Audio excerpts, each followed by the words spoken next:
मेरी माँ से 250 रुपया लिया और उस्मानिया ओपन यूनिवर्सिटी का फॉर्म भर के 1 साल में 21 पेपर देके मैं बीए हो। और भारत का सबसे प्रेस्टिजियस अवार्ड जो इंडिविजुअल कैटेगरी में एक आदमी को दिया जाता है, इंदिरा प्रियदर्शनी वृक्ष मित्र अवार्ड, वो भी मुझे मिला। यस, मैंने मैं देखा। गर्व से कहता हूँ कि मैं पहला भारतीय, पहला आईपीएस अधिकारी हूँ। एक और चीज़ है ना, ये जो वीआईपी सिक्योरिटी में लगे रहते हैं पुलिस, इसको कैसे हम लोग क्या एक सेपरेट टास्क फोर्स नहीं बना सकते? Only VIP security task force. मैं हर एक कांस्टेबल को पूछता था, तुम्हारे 4 चॉइस दे दो, उसी जगह पे मैं तुमको एडजस्ट करके दूंगा। एसपी ऑफिस किसी ने भी आने का नहीं, इसको रिक्वेस्ट नहीं करते। That's very human, that's very human.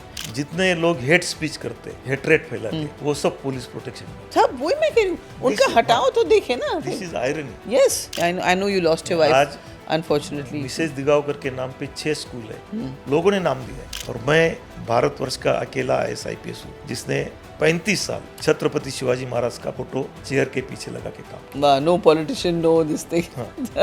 35 साल में मैंने विजिटिंग आवर्स का बोर्ड में पहले निकाल के फेंक ओहो, क्या बात है। फेंक देता हूँ। आज हमारे साथ हैं एक ऐसे व्यक्ति जिन्होंने बहुत कठिनाइयों से अपने जीवन को गुजारा है और फिर उससे उभर कर ऐसी ज़िंदगी बनाई अपने लिए जिसमें हम सबको प्रेरणा दी है। Retired IG of police Maharashtra Shri Pratap Digavkar ji, जिनकी कहानी से हम प्रेरित ही नहीं होते, हम अपने लिए भी कुछ सोच सकते हैं। और जिन लोगों को अपनी ज़िंदगी में तकलीफ़ होती है, आज ये कहानी सुनकर, आज इनसे सुनकर आप वो सारी तकलीफ़ें भूल जाएंगे और ज़रूर प्रेरित होकर कुछ अच्छा करेंगे। Welcome sir, welcome to our podcast. धन्यवाद, थैंक्स। तो सर, आप किसान के बेटे हैं और बहुत गरीबी से आप उठकर सफल हुए हैं। और मैंने सुना कि आपका मन, आप हमेशा कहते थे कि मुझे सरकार बनना है, क्योंकि आपने 2-3 बार अपनी मम्मी से पूछा, एक बार बस के बारे में कि ये बस किसकी है, फिर हवाई जहाज़ के बारे में, तो उन्होंने कहा ये सरकार की है, तो आपने सोचा मैं सरकार बनूंगा। एम आई राइट? हाँ, बहुत सही है। कि बचपन से हमारे दिमाग में एक सरकार जो लफ्ज़ है पूरा दिमाग में बैठ गया था, क्योंकि जो जो चीज़ वैल्यूएबल और अथॉरिटी के सामने आती थी तब सरकार का जिक्र होता था।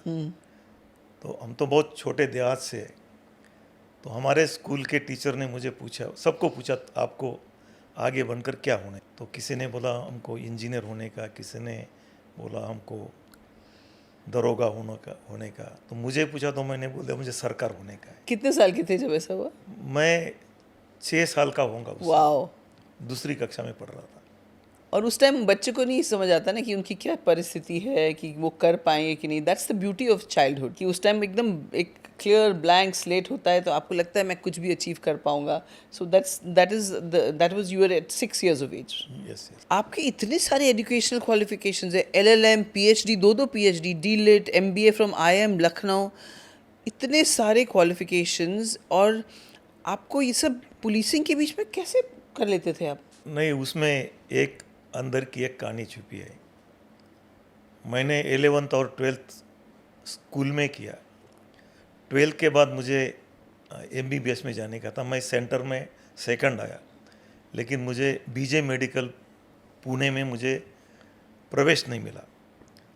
तो काफ़ी फ्रस्ट्रेशन आ गया था कि हम जिंदगी में कुछ नहीं अचीव कर सकते, क्योंकि सब कॉलेज में ऐसा परसेप्शन हो गया था कि प्रताप दिगावकर यहाँ से MBBS के लिए जाएंगे। उस समय तो 6-7 डिस्ट्रिक्ट में एक ही मेडिकल कॉलेज होता था। तो जब एडमिशन नहीं मिला मुझे, मेरा 2 मार्क्स से मेरा एडमिशन गया, तो मैं गांव आया और मैंने खेती का काम चालू कर दिया। मैं किसान बन गया।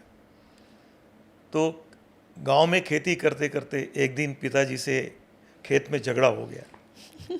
मैं तो 17-18 साल का, पर तभी भी मैं टाइम्स ऑफ इंडिया घर में पढ़ता था। तो वहाँ एक एडवर्टाइजमेंट आई थी उस्मानिया ओपन यूनिवर्सिटी की, उस्मानिया मुक्त विद्यापीठ की एक विज्ञापन थी, और उसमें लिखा था कि आप 1 साल में BA हो सकते। तो मैंने मेरी माँ से 250 रुपया लिया और उस्मानिया ओपन यूनिवर्सिटी का फॉर्म भर के 1 साल में 21 पेपर दे के मैं BA हो गया। और BA होने के बाद फिर फर्स्ट कॉम्पिटिटिव एग्जामिनेशन मैंने अपीयर किया, वो police sub inspector Maharashtra public service commission से। मैं पीएसआई बन गया। पीएसआई का ट्रेनिंग चल रहा था तब मैं कंबाइंड डिफेंस सर्विसेज के लिए क्वालिफाई हो गया। कंबाइंड डिफेंस सर्विसेज में सिलेक्शन के पहले ही मैं deputy superintendent of police Maharashtra में ज्वाइन हुई। मैं महाराष्ट्र पब्लिक सर्विस कमीशन में मेरा रैंक पूरे महाराष्ट्र में सेकंड था वाह। और मेरा 12वीं कक्षा से लेके आईपीएस तक सिर्फ मेरा खर्चा 750 रुपया हो। मेरे ख्याल से भारतवर्ष का सबसे सस्ता आईजी मैं हूँ, ऐसा मुझे लगता है। सर ये कौन से साल की बात कर रहे हैं? मैंने ग्रेजुएशन 1984 में किया और 1986 में मैं डिप्टी सुपरिटेंडेंट ऑफ पुलिस करके सिलेक्ट हुआ महाराष्ट्र में। सर तब करप्शन पुलिस सिलेक्शन में बिल्कुल नहीं था। तभी भी नहीं था और मैं गर्व से कहता हूँ मैं महाराष्ट्र पब्लिक सर्विस कमीशन का मेंबर रहा 2 साल, आज भी नहीं है। महाराष्ट्र पब्लिक सर्विस कमीशन की ट्रांसपेरेंसी और अकाउंटेबिलिटी बहुत ही अच्छी है। मैं तो गर्व से कहता हूँ मैंने जितने जितने महाराष्ट्र पब्लिक सर्विस कमीशन के इंटरव्यू कंडक्ट किए, लास्ट कैंडिडेट के इंटरव्यू के बाद हम सब लोग 1 घंटे में रिजल्ट डिक्लेयर करते थे। मेरे ख्याल से भारतवर्ष में ये पहला लोक सेवा आयोग है कि इंटरव्यू का रिजल्ट लास्ट कैंडिडेट के इंटरव्यू के बाद 1 घंटे में हम देते थे। तो इससे फिर करप्शन का कोई मसला पैदा नहीं होता। Transparency, yes. But it's not like this in UP and all these places, because लोग कहते हैं कि उनको पैसे दे के सिलेक्शन में अपने आप को प्रूव कराना पड़ता है। मतलब I am not saying specifically UP, बहुत सारे ऐसे स्टेट्स हैं जिसमें ये ऐसा नहीं है। एम आई राइट? नहीं कुनिका जी, आप काफ़ी सही बात बोल रहे हैं। आज छत्तीसगढ़ पब्लिक सर्विस कमीशन के चेयरमैन और मेंबर्स वो आज भी जेल में है। झारखंड पब्लिक सर्विस कमीशन के मेंबर्स और चेयरमैन्स वो भी जेल में है, क्योंकि ये इतना पुण्य का काम है। क्योंकि जब तुम क्लीन, ऑनेस्ट, सिंसियर और एक्टिव अधिकारी सरकारी सर्विस में लाएंगे तभी देश का प्रोग्रेस होगा। बिल्कुल। और पुख्ता लोग, जैसे आपका एक बेस इतना स्ट्रॉन्ग था, विच इज़ वाई मैंने जो आप हम लोग ने रिसर्च किया, और मैं तो आपको जानती हूँ, मैं तो आप जब आप सर्विस में थे तब आपके पास आई थी। बहुत बड़ा इशू था, अशोक चौहान साहब ने मुझे भेजा था आपके पास। तो तब मुझे बोला गया था कि बिल्कुल non corrupt, no nonsense officer हैं, आप बिल्कुल जाइए, आपका काम अगर जेन्यून होगा तो वो काम करें। मैं तो खैर पब्लिक वर्क के लिए आई थी, तो आप बिल्कुल नॉन करप्ट रहें, बिकॉज आई थिंक आपका बेस ऐसा था कि आप मुश्किलों से उठ के आए हैं। लेकिन सब ऐसे नहीं होते हैं सर। नहीं, देखो मेरे माँ जो है वारकरी कड़ से बिलोंग करती थी। जो वारकरी लोग जो बोलते हैं, आप जो पंढरपुर में पैदल चलते जाते 300-400 किलोमीटर पैदल चलते विट्ठल जाते। के विट्ठल, हाँ। मंदिर के लिए। हाँ, हाँ, विट्ठल का जो मंदिर है उसका दर्शन के लिए गांव से लोग पैदल जाते। मेरी जो माँ थी वो वारकरी संप्रदाय में विश्वास करती थी। इसके लिए जो बचपन से मॉरल और इथिकल जो सिखलाई मिली हमको, इसके लिए हमारा नैतिक अधिष्ठान है ये काफ़ी मजबूत था। इसके लिए जो भी कुछ करने का है वो महाराष्ट्र की जनता के लिए करने का है। मैंने मेरे सर्विस में मैंने 3 लाख पेड़ लगाए, मुझे वनश्री भी मिला और भारत का सबसे प्रेस्टिजियस अवार्ड भारत सरकार का जो इंडिविजुअल कैटेगरी में एक आदमी को दिया जाता है, इंदिरा प्रियदर्शनी वृक्ष मित्र अवार्ड, वो भी मुझे मिला। यस, मैंने मैं देखा। गर्व से कहता हूँ कि मैं पहला भारतीय, पहला आईपीएस अधिकारी हूँ, आईपीएस आईएएस अधिकारी। हमने देखा आप रिसर्च में, आप पर्यावरण प्रेमी भी हैं बहुत ज़बरदस्त। और आपने कभी सोचा था कि आप यूएन में स्पीच देंगे? इतने छोटे से गांव से आकर यूएन में, बड़े बड़े कॉलेजेस में, यूनिवर्सिटीज़ में, आप उस टाइम जब आप ये विज़न देख रहे थे, जैसे 6 साल की उम्र में आपने कहा, तो आपका विज़न क्या था उस टाइम? आपने बोल तो दिया कि मुझे सरकार बनना है, लेकिन 6 साल से लेके बालिग होने तक आपने क्या विज़न था आपका? ज़िंदगी में काफ़ी चढ़ उतार आते हैं। जब मैं 12th के बाद मुझे मेडिकल को, एमबीबीएस को एडमिशन नहीं मिला, तब तो लग रहा था कि अभी हमारा जो ज़िंदगी का सफ़र है यहाँ तो अभी पूर्ण विराम लगने वाला है। लेकिन जब भगवान एक दरवाज़ा खोलता है तो 10 दरवाजे खोल देता है। मैं खुद को, मैं भगवान का बहुत ऋणी हूँ कि मुझे एमबीबीएस को प्रवेश नहीं मिला। इसके लिए मैं आज बिल्कुल। आईपीएस बन सका, सदस्य महाराष्ट्र लोक सेवा आयोग बन सका, मैं यूनाइटेड नेशन में जाके स्पीच दे सका, क्योंकि मेरा तो पूरा खुद के ऊपर विश्वास है। मतलब आपने अपने आप को क्या बोला? मतलब मेरा ये कहने का मतलब है कि आप उस स्थिति से जहाँ से आए थे, तो आपने अपने आप को कैसे मोटिवेट किया? क्या बोला अपने आप को कि भाई, आपने कहा जब पूर्ण विराम लग गया था, तो what did you say to yourself which made you achieve come this far और मेड यू ट्राई अगेन? नहीं, जब मैं 12th साइंस में 85% लेके मैं सेंटर में सेकंड था और गांव में खेती करने लगा, तो बहुत से दोस्त क्रिटिसाइज करने लगे, हाँ, तो मन में मन ह्यूमिलेशन होने लगा। और फिर जब मैं गांव में deputy collector, DYSP, combined defence services, UPSC, MPSC का स्टडी करता था, तभी भी लोग हंसते थे कि ये अभी कलेक्टर बनने जा रहा है, गांव में हल चलाता है और कलेक्टर का सपना देखता है। तो मुझे कहाँ तो मेरे दिल को ये और मेरा सेल्फ रिस्पेक्ट को चैलेंज करती थी।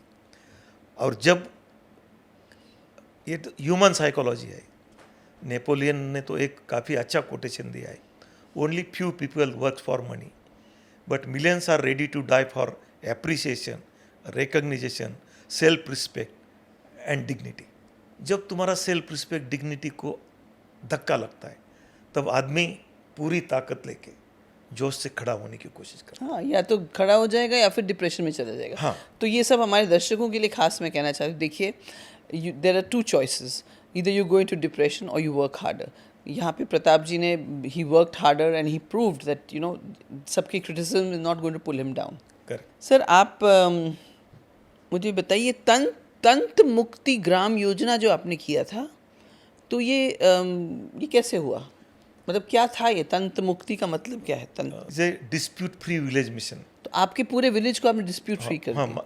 महात्मा Gandhi dispute free village mission, ये स्वर्गीय महाराष्ट्र के भूतपूर्व गृह मंत्री आर पाटिल साहब का कंसेप्ट था, क्योंकि आज कोर्ट में 6 करोड़ कोर्ट केसेस पेंडिंग है और आज की जो जजेस की स्ट्रेंथ है उसके मुताबिक ये बैकलॉग क्लियर करने के लिए 100 साल लग जाएंगे। और जो गांव से आते हैं लोग, हाँ। उनके तो पैसे खत्म हो जाते हैं लड़ते लड़ते। हाँ, तो और अपील खत्म करते करते सिविल केस 100 साल तक चलता है। किसी का जमीन का यस, डिस्प्यूट होगा तो, और इसमें वो डिसीजन होने तक पूरे घर का मानसिक जो आरोग्य है वो पूरा खत्म हो जाता है। तो आर पाटिल साहब ने ये कंसेप्ट चालू किया, जो गांव में डिस्प्यूट्स है, एक गांव में एक कमेटी फॉर्म करने का, उसमें सरपंच होगा, डिप्टी सरपंच होगा, रिटायर्ड आर्मी ऑफिसर होंगे, रिटायर्ड जजेस होंगे, एडवोकेट्स होंगे, बिजनेसमैन कमेटी के मेंबर्स होंगे, शेड्यूल का शेड्यूल, जैसे लोक अदालत। हाँ, लोक अदालत, जन अदालत। जन अदालत। तो 32 लोगों की गांव की कमेटी रहेगी और जो गांव के डिस्प्यूट्स है, सिविल डिस्प्यूट्स है, लैंड के डिस्प्यूट्स है और कुछ नॉन कॉग्निजेबल केसेस है, वो गांव के लोगों ने रिजॉल्व कर। तो ये हुआ। मैंने रायगढ़ डिस्ट्रिक्ट में 80% गांव में एक भी डिस्प्यूट नहीं रखा था। और अभी कंटिन्यू कर रहे हैं ऐसे? अभी वो बंद हो गया है। 80% गांव जो रायगढ़ डिस्ट्रिक्ट के, उसमें एक भी कोर्ट केस नहीं थे। और मुझे कहने को बहुत गर्व लगता है, एक वहाँ मुरुड़ करके गाँव है, मुरुड़ जंजीरा। वो मुरुड़ जंजीरा कोर्ट में सिर्फ 4 केसेस पेंडिंग थे। तो हमने ये भी कोशिश किया कि ये 4 केसेस भी क्लोज करके, गांव में रिजॉल्व करके कोर्ट को लॉक लगा। जिस दिन भारतवर्ष में पुलिस स्टेशन और कोर्ट में कम काम होगा, उसी दिन हम सच में तरक्की करेंगे, सही में महासत्ता हो जाएंगे। और सर, मैं तो बिलीव करती हूँ कि alternate dispute resolution is the answer. Mediation, conciliation जो भी है ना, that is the answer for the future. Otherwise ये लोग इस लीगल बोझ के तले ना, दे विल, मतलब जुडिशरी जस्टिस के बोझ के तले दे विल जस्ट डाई। मैंने पुणे डिस्ट्रिक्ट में भी 75% विलेजेस टोटल डिस्प्यूट फ्री किए थे। और मुझे कहने को बहुत अच्छा लगता है, जो हाई कोर्ट में मैटर्स पेंडिंग थे, प्रॉपर्टी, फैमिली का प्रॉपर्टी डिस्प्यूट, जो 20-25 करोड़ की प्रॉपर्टी का डिस्प्यूट गांव के लोगों ने 1.5 घंटे में रिजॉल्व कर ओह, और सुनते थे लोग, गांव के दिया। लोग? यस यस, मतलब ये गांव सब के लोगों को भी मानना पड़ेगा कि Yes. वो सुनते थे। नहीं, वो जो कमेटी थी उसमें एक सर्विसमैन थे, रिटायर्ड जजेस थे, एडवोकेट थे, और काफ़ी जो महाराष्ट्र शासन के रिस्पेक्टेड। रिस्पेक्टेड पीपल, तहसीलदार रिटायर्ड, तो ऐसा जो माहौल, और गांव के लोगों को गांव के प्रॉब्लम की पूरी मालूमात हो, सच कौन है, झूठ कौन है, फैब्रिकेशन किसके पास है, फॉर्जरी किसने किया है, वो गांव के लोगों को मालूम है, जजेस को तो मालूम नहीं रहता है। तो जो बेसिक नॉलेज गांव के लोगों को था, और ये खास करके मंदिर में वो मीटिंग कॉल करता, और जो मॉरल जो एथिक्स है कि मंदिर में तो झूठ नहीं झूठ नहीं बोलेंगे, बोल ये हमारे हिंदुस्तान की खासियत है। हाँ, वो भी राम मंदिर में बैठते थे लोग और बोलते थे कि राम के सामने हाथ रख के बोल। जैसे हम लोग गीता पे शपथ हाँ, यस देते हैं। तो और 30-35 लोग बैठते थे, गांव के लोग आते थे, तो it was a really moral judicial. तो इसको आप कंटिन्यू क्यों नहीं कर रहे हैं? पॉलिटिकल विल की ज़रूरत रहती है। ये आर पाटिल का कंसेप्ट था, 5-6 साल बहुत चला, और आर पाटिल साहब को यूनाइटेड नेशन ने बुलाया था, लेकिन आर पाटिल साहब ने मुझे बुलाया कि दिगावकर जी, ये तुम्हारा काम है, तुम यूनाइटेड नेशन जनरल असेंबली में जाके उसके ऊपर स्पीच दो। अच्छा, मैंने 1.25-2 घंटे का वहाँ स्पीच दिया था। अमेजिंग। मुझे एक बात बताइए कि आप एक पुलिस में ट्रेनिंग होती है हर लेवल। नहीं, सबसे पहले तो मैं कहना चाहती हूँ, आपने जो टाई पहना है ये आईपीएस ऑफिसर्स की टाइज हैं। हाँ, बराबर। तो आप आईपीएस ऑफिसर डायरेक्टली इंडक्ट किए गए थे 2001 में, मैंने सुना है। 2000 में। 2000 में। So directly from your after your service from, because you started off as a DYSP. Yes yes, तो उसके बाद डायरेक्ट आपको नॉमिनेशन मिलता है। ओके, कीपिंग इन माइंड आपके जो काम आपने जो किया है उसको दिमाग में रख के, तो आपने ऑब्वियसली बहुत अच्छा सर्विस दिया होगा। हाँ, okay, is there an exam you have to give? नहीं, तुम्हारा जो परफॉर्मेंस रिपोर्ट रहता है, annual reports, annual confidential report, performance appraisal reports, अभी तो मोदी साहब को तो मैं बहुत धन्यवाद देता हूँ कि अभी 360 डिग्री इवेल्यूशन होता है ऑफिसर्स का। पहले तो तुम्हारा बॉस जो लिखेगा वो, लेकिन अभी पब्लिक का तुम्हारे बारे में क्या ओपिनियन, तो वो कैसे करते हैं? सर्वे करते हैं? सर्वे करते हैं। They are having their special, मतलब government machinery is put to Yes, use. yes, yes. Very good. तुम्हारे सबऑर्डिनेट तुम्हारे बारे में क्या बोलते तो आपको आईपीएस 2000 में मिला? हाँ, तो 2014 में यूपी मोदी जी की नहीं, सरकार। अभी सिस्टम चालू हुआ। उस समय तो हमारे annual confidential report, performance appreciation तो रिपोर्ट, आपके सीनियर्स ने जो दिया। हाँ, उसके इसका मतलब आपने जेन्युइनली अच्छा काम किया है, आपके अच्छे रिलेशन भी रहे होंगे, वो आपके उनके ऑर्डर भी सुनते होंगे। अच्छा, टेल मी सर, 3 लेवल की ट्रेनिंग होते हैं when you are in the police, right? There's one mid level training, then second another level, then another level. तो ये ऑस्ट्रेलिया में लेवल 3 होता है, लेवल 4 यूके में, mid career training mid program, career training, और level 5 in USA, ताकि हम हमारे पुलिस ऑफिसर्स जो हैं वो दूसरे मतलब कंट्रीज़ के पुलिस के साथ कुछ सीखें। तो आपको आपने इसमें से कौन सा अटेंड किया, और सबसे अच्छा कौन सा आपको रिवॉर्डिंग एक्सपीरियंस लगा? सबसे अवार्डिंग एक्सपीरियंस मैंने जो यूएसए में federal law enforcement training centre Glynco Georgia, उसमें हमने कमांडो कोर्स किया था। जब वहाँ काफ़ी, वो एकेडमी में बहुत देश के लोग थे, और हमारा इंडियन भी 8 लोगों का टीम था। जब group planning, group task, strategic planning, इसमें हमारी टीम का परफॉर्मेंस हमेशा अच्छा रहता था। 96 की बात है, कोई देश के लोगों को तो भारत देश का नाम भी मालूम नहीं था, ये टाइप की स्थिति थी उधर। लेकिन तभी भी ये काफ़ी, मैं उस समय कमांडेंट था, मैं स्पेशल प्रोटेक्शन ट्रेनिंग यूनिट का, परंतु 80% प्रदेश के पुलिस अधिकारी, जो देश के पुलिस अधिकारी, उसको मुंबई पुलिस के बारे में, हाँ, एक टाइम होता था मुंबई पुलिस के बारे में, स्कॉटलैंड यार्ड, इसको इतना रिस्पेक्ट था कि मुंबई पुलिस कौन सी भी केस, कौन सा भी लॉ एंड ऑर्डर, कौन सा भी टेररिस्ट अटैक, वो सक्सेसफुली हैंडल करते। इससे हमें काफ़ी गर्व महसूस होता था। और आज भी मैं बोलता हूँ, जो ये लोग बोलते कि स्कॉटलैंड यार्ड आज प्रथम क्रमांक के ऊपर है, तभी भी मैं बोलता हूँ जो मुंबई पुलिस जो हालात में काम करती है, स्कॉटलैंड यार्ड वो हालात में काम नहीं कर पाती। सर मैं आपसे एक बात पूछना चाहती हूँ।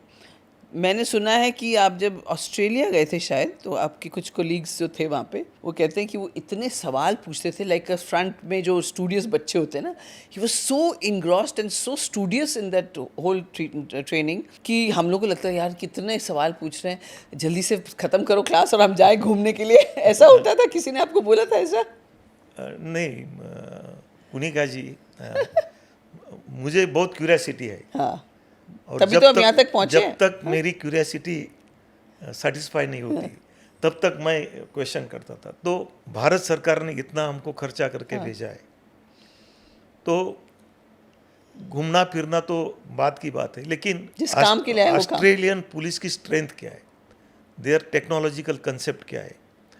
आज ऑस्ट्रेलिया में बच्चा जन्म के बाद सबके फिंगरप्रिंट ले लेते और वो पूरे सर्वर में यूएसए में भी होता है सेव करते। Social service. तो Social इतना अच्छा security। कंसेप्ट है, क्योंकि किसी ने ऑफेंस किया उधर उसके मगर फिंगरप्रिंट सर उनका पॉपुलेशन देखिए, हमारा देखिए, हमारे तो बच्चे हम लोग ऐसे प्रोड्यूस करते हैं एक फैक्ट्री की तरह। वहाँ- फिंगरप्रिंट मिल गया तो केस सुलझाने के लिए बहुत ही इजी होता है।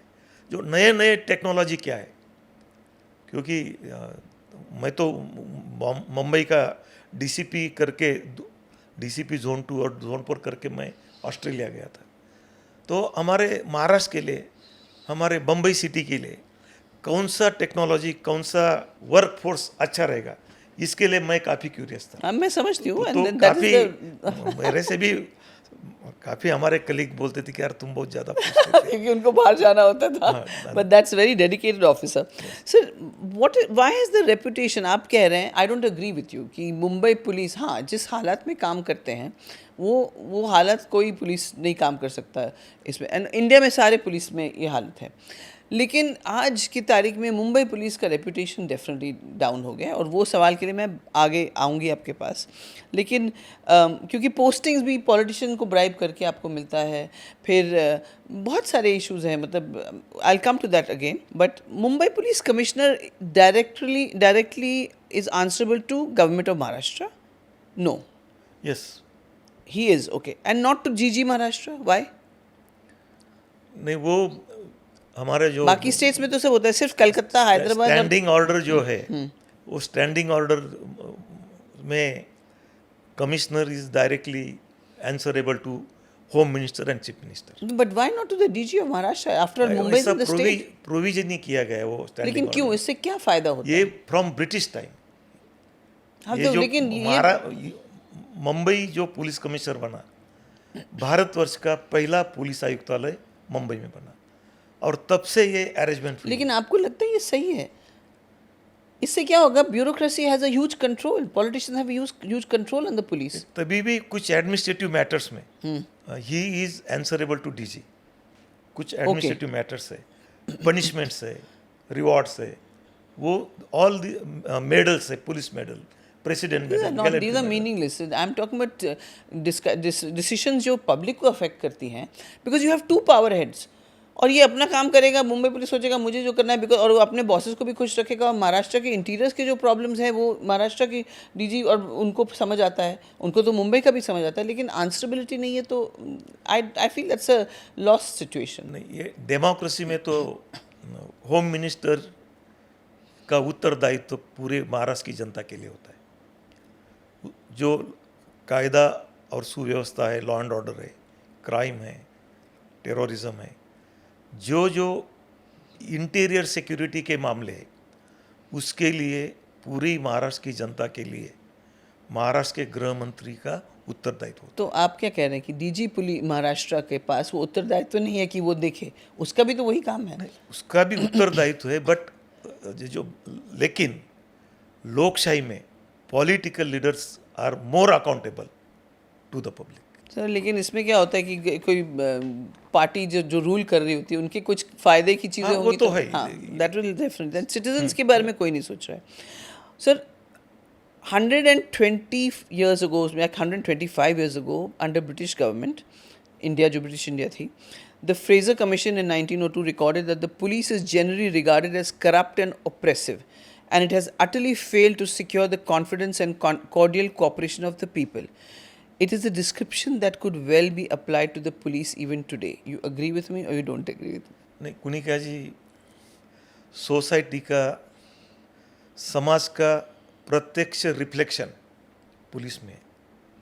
सोसाइटी में जितने अच्छे लोग हैं उतने अच्छे लोग पुलिस में हैं। जैसे हम कहते हैं फिल्मों में जो फिल्में बनती हैं वो सोसाइटी का रिफ्लेक्शन। करेक्ट। सोसाइटी में भी अच्छे लोग हैं, लेकिन पहले जो, मैं नहीं बोलता हूँ, लेकिन एक x member of public service commission ने, जो हरियाणा काडर के आईएएस ऑफिसर थे, वो यूपीएससी के मेंबर थे। वो जब रिक्रूट हुआ, उस समय की भी बात पूरी यादें उसके पास है, और जब रिक्रूट करता था तभी भी 36 इयर्स का पैन में उसने पूरा ब्यूरोक्रेसी का ऑब्जर्वेशन किया है। आपने भी तो किया है। हाँ, मैंने भी किया, मैं बोलता हूँ, सच बोलता हूँ। लेकिन उस समय जितने परसेंटेज लोग डेडिकेटेड, कमिटेड, ऑनेस्ट आते थे, वो आज की तारीख में नहीं है। Exactly, that's what. आज की तारीख में नहीं है। अच्छा, ऑनेस्टी छोड़ो सर, ऑपरेशन, डराना, आप इतना डरा के रखते हैं तो पब्लिक को कोई प्रॉब्लम हो तो आपके पास आएगा ही नहीं। फ्रेंडली, अब थोड़ा थोड़ा चेंज हो रहा है लास्ट 5-6 इयर्स में, मैंने देखा है। Police is doing interactive program. उसके लिए पुलिस लीडर्स आर रिस्पॉन्सिबल। उसकी पूरी जिम्मेदारी जो पुलिस के जो वरिष्ठ अधिकारी है, उसकी जिम्मेदारी है। मैंने जहाँ जहाँ काम किया, मैंने मेरा मोबाइल नंबर सबको दे दिया। मैंने सुना 1 करोड़ लोगों को दिया था आपने। मैंने 2.5 करोड़ लोगों को, मैं जब आईजी नासिक रेंज था, 2 करोड़ 20 लाख लोग थे, मैंने हर एक डिस्ट्रिक्ट के न्यूज़पेपर में मेरा मोबाइल नंबर दे दिया था। ये आईजी का मोबाइल नंबर है, किसी को भी कुछ दिक्कत हो तो मुझे फोन। तो मतलब you are married to your profession, what about your poor wife? वो तो सोचती होंगी मेरा हस्बैंड है ही नहीं। कुनिका जी, उसका 3 फायदा हो गया। मुझे मालूम, मैं बॉम्बे डीसीपी था, मुंबई डीसीपी था, तभी भी मैं हर एक इस मीटिंग में मेरा नंबर देता था। तो उससे 3 फायदे होते हैं। नंबर एक तुम्हारे sub inspector, inspector, ACP, pi, constable को मालूम होता है कि आईजी साहब का नंबर सबके पास है, सबके कुछ पास गड़बड़ होगा तो पकड़ेंगे। तो आईजी में भी उतना मॉरल स्ट्रेंथ चाहिए नंबर देने के लिए, लोगों को फेस करने के लिए। दूसरा बेनिफिट क्या हो जाता है कि it is empowerment to the common man. मेरे पास डायरेक्ट नंबर है, मैं हाँ, किसी ने उसको, मतलब उसको कोई ब्लैकमेल नहीं कर सकता है, एक्सटॉर्शन नहीं कर सकता है, गुंडागर्दी नहीं हो सकता, बाहुबलियों के से डरना नहीं होगा। और जो मौका कायदा हुआ महाराष्ट्र में, मौका में कैसा एक्ट बनाने का, उसमें मेरे सजेशंस है। आप मौका जरा एलैबोरेट करिए हमारे दर्शकों के। नहीं, जो Maharashtra crime, Maharashtra organize crime control है, हाँ, मकोका, हाँ। तो उस समय अंडरवर्ल्ड का इतना भय था कि किसी ने कोई शादी की तो भी दूसरे दिन उसको थ्रेट कॉल जाते थे, और कुछ तो हमारे एनकाउंटर स्पेशलिस्ट बन गए, और एनकाउंटर स्पेशलिस्ट में भी काफ़ी उसमें ग्रुपिज्म चलने लगा, क्योंकि कोई बोलते थे ये इसके लिए काम करता है, ये सच है झूठ नहीं, मालूम नहीं। लेकिन पुलिस ऑफिसर्स में और जनता में परसेप्शन बढ़ने लगा था। सो सर, मकोका के बारे में आप कह रहे थे, उस टाइम वो मकोका एक्ट लगा था, बताइए। पूरे भारतवर्ष में बम्बई शहर ये आर्थिक राजधानी है, और अंडरवर्ल्ड का इतना खौफ यहाँ आ गया था 95 से लेके 2005 तक। तो एक शिवानंदन साहब थे, तभी काफ़ी एनकाउंटर्स वगैरह हुए, लेकिन एनकाउंटर ये आखिरी उपाय नहीं था, क्योंकि एनकाउंटर स्पेशलिस्ट भी काफ़ी कंट्रोवर्सी में आ गए थे, और ये एनकाउंटर स्पेशलिस्ट ए गैंग के लिए काम करता है, ये एनकाउंटर स्पेशलिस्ट बी गैंग के लिए काम करता है। सच है झूठ है, मुझे उसमें अंदर जाने का नहीं, लेकिन पब्लिक परसेप्शन और पुलिस ऑफिसर में ये परसेप्शन चालू हो गया था। तो एक ऐसा एक्ट बनाएंगे कि अंडरवर्ल्ड को कानून के मुताबिक हम डिटरेंट करके अंडरवर्ल्ड को कंट्रोल करेंगे। अंडरवर्ल्ड आईएसआई के साथ भी काम कर रहा था, जो 12 मार्च 93 के जो सीरियल बॉम्ब ब्लास्ट हुए, सबसे मतलब ट्रैजिक ब्लास्ट हुए, तो उसमें आईएसआई और पाकिस्तान का भी हाथ था। तो अंडरवर्ल्ड और आईएसआई हैंड इन ग्लोव्स काम करने लगे, तभी ये देश में सही में सुरक्षा के लिए एक खतरा उत्पन्न हुआ, and it was a big challenge. तो मोकोका करने के लेट एसएस पुरी साहब जब वो मोकोका ड्रॉप कर रहे थे, तब मैं उसके So pass he was a जाके, police officer. He was additional DG at that And you were, what were you? Time. मैं एडिशनल एसपी था उस समय। And कौन से पॉलिटिशियंस ने इसको मतलब इन्फोर्स, मतलब दे वांटेड पूरे महाराष्ट्र के लिए बनाए। हाँ, लेकिन कोई पॉलिटिशियन ने आगे पहल किया होगा ना, कोई तो लीडर ने पहल किया होगा, या आप लोग ने नहीं, सजेशन? ये एक लीडर का काम नहीं, ये महाराष्ट्र के असेंबली में पास हुआ। हाँ हाँ, लेकिन किसको सजेस्ट किया था? आप लोग ने सजेस्ट? उस समय विलासराव देशमुख साहब चीफ मिनिस्टर थे। Okay okay. हाँ, ये एसएस पुरी साहब को काम दिया था, लेकिन हमने काफ़ी सजेशन किया, और इतना अच्छा उसका डिटरेंस रहा कि महाराष्ट्र के मोकोका के इसके जैसा 13 स्टेट ने कानून बनाया हो। ककोका बनाया कर्नाटक ने, गुजरात ने ककोका बनाया। ककोका। ऐसे लेकिन अभी भी है सर ये एक्ट? अभी यस, मोकोका अभी भी है। अभी भी लोग डरते हैं, बहुत डरते। उसमें क्या प्रावधान है कुनेगा जी, उसमें 3 बहुत बड़े प्रावधान अच्छे। उसमें ट्रायल होने तक, खत्म होने तक उसको जमानत नहीं है, जैसे यूएपीए। हाँ, यूएपीए जो अभी जैसा, है। यस। 7-8 साल ट्रायल में लग गया तो बाहर नहीं आता है। दूसरी बात, इंपॉर्टेंट बात यह है कि डिप्टी कमिश्नर या सुपरिंटेंडेंट ऑफ पुलिस ये कबूली जवाब रिकॉर्ड कर सकते हैं आरोपी का। Okay, magistrate they have the powers of magistrate. Confessional statement है, जो मैजिस्ट्रेट को पावर है, ये पावर यहाँ डीसीपी और एसपी को है। और एक कन्फेशनल स्टेटमेंट प्रूव हो गया तो मोकोका में 60% केसेस में कन्विक्शन आ जाता। लेकिन अगर आपने किसी गलत इंसान को पकड़ लिया, आरोपी बाद में पता चला कि वो आरोपी नहीं है, तो ये जो जमानत 7 साल 8 साल जब तक केस चल रहा है, नहीं तो वो इसके साथ अनफेयर नहीं हो जाएगा? नहीं, उसमें एक प्रोविजन है, उसमें हम पहले का जो सीआरपीसी था 169 सीआर, हमको इन्वेस्टिगेशन ऑफिसर को पूरा कॉन्फिडेंस है कि ये आदमी निष्पाप है, इनोसेंट है, तो उसके लिए 169 सीआरपीसी के अनुसार उसको हम केस में से डिस्चार्ज कर सकते हैं। अच्छा, that also the control is MCOCA there में है, वो प्रोविजन है। ओके, तो दैट वे यू प्रिवेंट कि किसी को अन्याय नहीं हो किसी को। अच्छा सर, एक बात बताइए, एक आईपीएस ऑफिसर थे डीजी उत्तर प्रदेश के, प्रकाश सिंह जी, इन्होंने अपने रिटायरमेंट के बाद 1996 में एक पुलिस रिफॉर्म्स के लिए कोर्ट में केस दर्ज किया। 2006 में सुप्रीम कोर्ट ने सारे स्टेट्स और यूनियन टेरिटरीज को ये रिफॉर्म्स की डिक्टेट दिया था। अभी तक उसमें रिफॉर्म ने कुछ आया है? बताइए आप, because you been in the police and you are somebody की मुझे पता है आप रिटायर होने के बाद भी आप इंटरेस्ट लेते होंगे। नहीं, उसमें सबसे इम्पोर्टेंट जो इश्यूज रहता है पुलिस में, ट्रांसफर्स का रहता है, और सुप्रीम कोर्ट ने डायरेक्शन दिया स्टेट को कि तुम पुलिस एस्टेब्लिशमेंट बोर्ड प्रस्तापित करो, और पुलिस एस्टेब्लिशमेंट बोर्ड ट्रांसफर देखेंगे सभी, विच इज़ वेरी गुड। तो आपको पॉलिटिशियंस की बात नहीं सुनना है, दबाव डीलिंग कर लिया। हाँ, लेकिन वैसा प्रैक्टिकल पुलिस एस्टेब्लिशमेंट बोर्ड स्थापित हो गए, जो आईपीएस ऑफिसर के ट्रांसफ़र के लिए पुलिस एस्टेब्लिशमेंट बोर्ड के चेयरमैन रहते, additional chief secretary, DG anti corruption, CP, लेकिन पॉलिटिकल विल नहीं है। ये ऑन पेपर है, लेकिन ये सब डेमोक्रेसी में जो ये प्रिविलेज है आईपीएस का ट्रांसफ़र का, वो चीफ मिनिस्टर के पास है। वो ना पॉलिटिकल विल होगा तो ये चेंजेस। और बाकी एनी अदर रिफॉर्म्स जो सुप्रीम कोर्ट ने सजेस्ट किया था वो आए? बाकी सब तो हो रहा है। पुलिस कंप्लेन अथॉरिटी, हाँ, जो पुलिस के करप्शन है, पुलिस ने इनजस्टिस किया है, पुलिस एक्सेस हुआ है, कस्टोडियल डेथ हुआ है, कस्टोडियल डेथ तो अलग बात है, फिर पुलिस ने इन्वेस्टिगेशन में लैकुना किया है, उसके लिए पुलिस कंप्लेन अथॉरिटी चालू किया उसने, है। और ये भी आ गया है।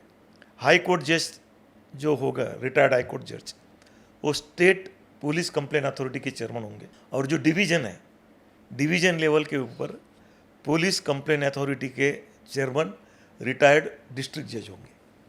और ये सब कंप्लेंट्स उसके पास आएंगे, और वो पुलिस कंप्लेन अथॉरिटी के एक बोर्ड मेंबर एक पुलिस ऑफिसर रहता है। लेकिन ये हो रहा है प्रैक्टिस में, लेकिन और वो सिर्फ रिकमेंडेशन करता है। Just a paper tiger. मुझे तो इतना अभी तक तो इफेक्टिव नहीं रहा, क्योंकि जब तक स्ट्रांग पॉलिटिकल विल नहीं रहती to give the justice to the public, तब तक ये सब अथॉरिटी होंगे, कमीशंस होंगे, वो ज़्यादा इफेक्टिव नहीं होंगे। आपको इससे आप डिसअपॉइंट तो होते होंगे ना, डिसअपॉइंटमेंट तो होता होगा कि भाई। डिसअपॉइंट तो मैं कभी नहीं हुआ, नंबर एक। नंबर दो, आप जो बोल रहे ट्रांसफ़र का, मैं पूरे 35 साल में मैं किसी के पास ट्रांसफ़र के लिए नहीं गया। आप तो महाराष्ट्र में थे, आपको महाराष्ट्र में कहाँ ट्रांसफर, मतलब महाराष्ट्र के अंदर ही रह लेकिन गए। महाराष्ट्र में भी आप महाराष्ट्र कैडर के थे ना। हाँ, लेकिन तभी भी लोग को लगता है पुणे एसपी चाहिए, नासिक एसपी चाहिए, डीसीपी बॉम्बे चाहिए, वो भी डीसीपी बांद्रा जोड़ना है। हर एक का तो सारे सेलिब्रिटीज आएंगे वहाँ पे। हर एक उसके लिए कोशिश करते रहते हैं। लेकिन मैं कुनिका जी, मैं मेरी ट्रांसफ़र के लिए मैं किसके पास गया नहीं। और मैं 2000 में मैं एसपी काडर में आ गया, तभी से मेरे पास ट्रांसफ़र की पावर आ गई। मैंने भी मेरे तक किसी को ट्रांसफ़र के लिए नहीं आने दिया। मैं हर एक कांस्टेबल को पूछता था, तुम्हारे 4 चॉइस दे दो, उसी जगह पे मैं तुमको एडजस्ट करके दूंगा। एसपी ऑफिस किसी ने भी आने का नहीं, किसको रिक्वेस्ट नहीं करने का। That's very human, that's very human. अच्छा, अभी तो हम बात करते हैं पॉलिटिक्स के चंगुल में जो है पुलिस है।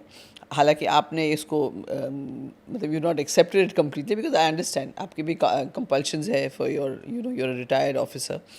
बट एक और चीज़ है ना, ये जो वीआईपी सिक्योरिटी में लगे रहते हैं पुलिस, इसको कैसे हम लोग क्या एक सेपरेट टास्क फोर्स नहीं बना सकते? Only VIP security task force, उनको ट्रेन करो, कमांडो ट्रेनिंग दो, जो भी करना है, लेकिन वो सिर्फ वीआईपी के लिए होगा। इससे लोग एम्प्लॉयमेंट भी और बढ़ेगा, बाकी सिटीजन्स की रेशियो जो पुलिस एंड सिटीजन रेशियो होगा वो सही हो जाएगा। कुनिका जी, अमेरिका में सिर्फ 5-6 लोगों को कैटेगरी सिक्योरिटी कैटेगरी है। आजकल तो हमारे देश में ब्रिटेन में टशन के लिए लोग लेते हैं। ब्रिटेन में 10-12 लोगों को होंगी। स्विट्ज़रलैंड में तो स्विट्ज़रलैंड में 2 ही लोगों को है। और इंडिया में मेरे ख्याल से कम 25,000 लोगों को सिक्योरिटी। हाँ, महाराष्ट्र में ही कम से कम महाराष्ट्र में तो कम से कम 4-5 हज़ार लोगों को उस मिनिमम है। तो ये क्या इसका सिक्योरिटी ये स्टेटस सिंबल हो गया। और आगे पीछे पुलिस घूमते तो एक सोसाइटी में रिस्पेक्ट बढ़ता है।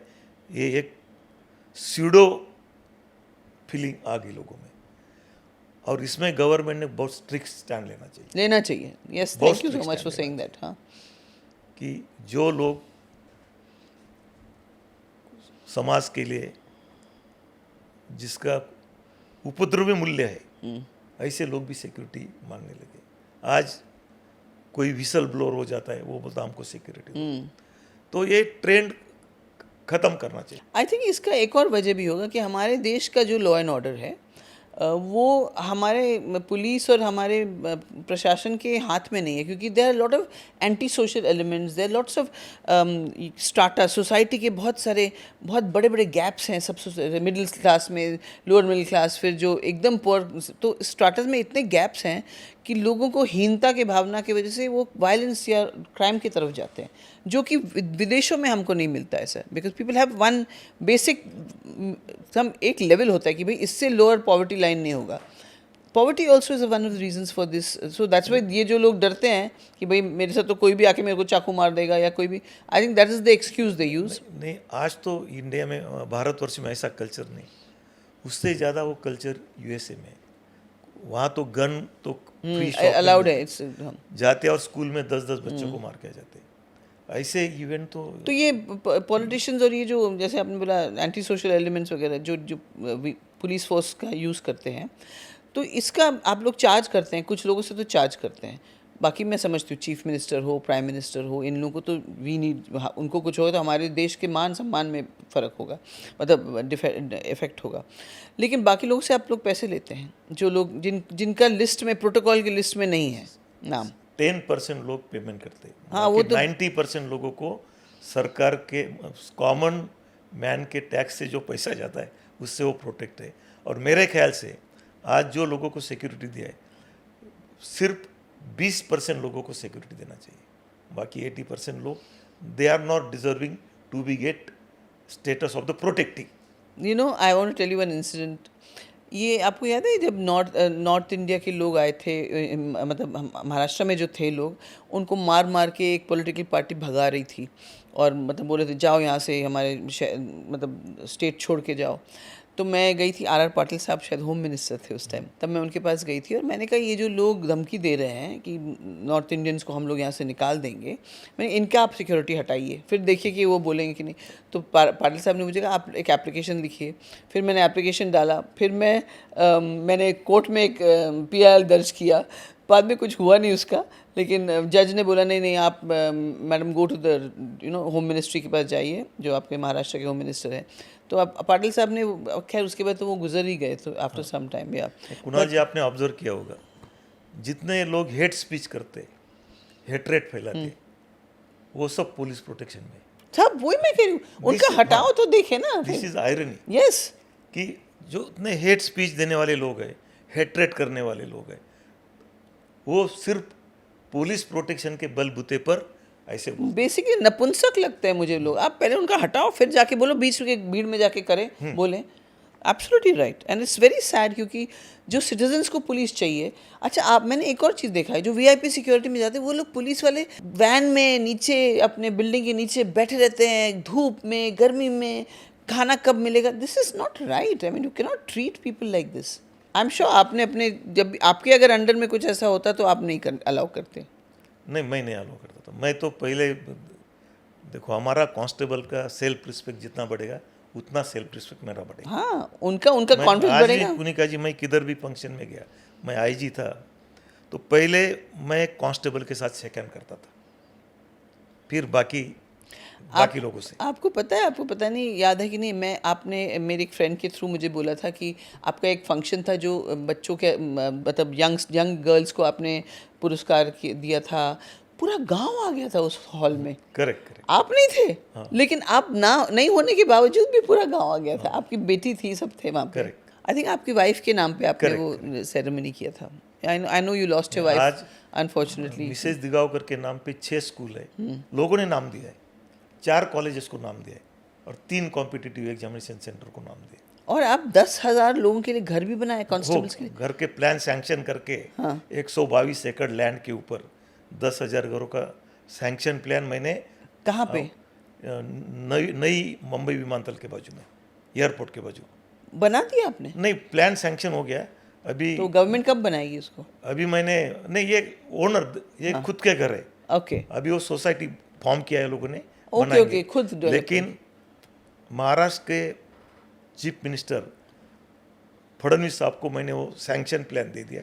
ये 122 एकड़ की लैंड है सोसाइटी के नाम पे और ये 10,000 घरों का सैंक्शन प्लान है। अभी सिर्फ कंस्ट्रक्शन का काम बाकी है। तो अभी वो कितने साल पहले दिया था आपने? ये मैंने 3 साल पहले दिया था। तो आई होप फडणवीस साहब हम एक स्पेशल रील बनाएंगे और आप तक पहुंचाएंगे। आप प्लीज़ इस काम को जल्दी पूरा कीजिए। यस।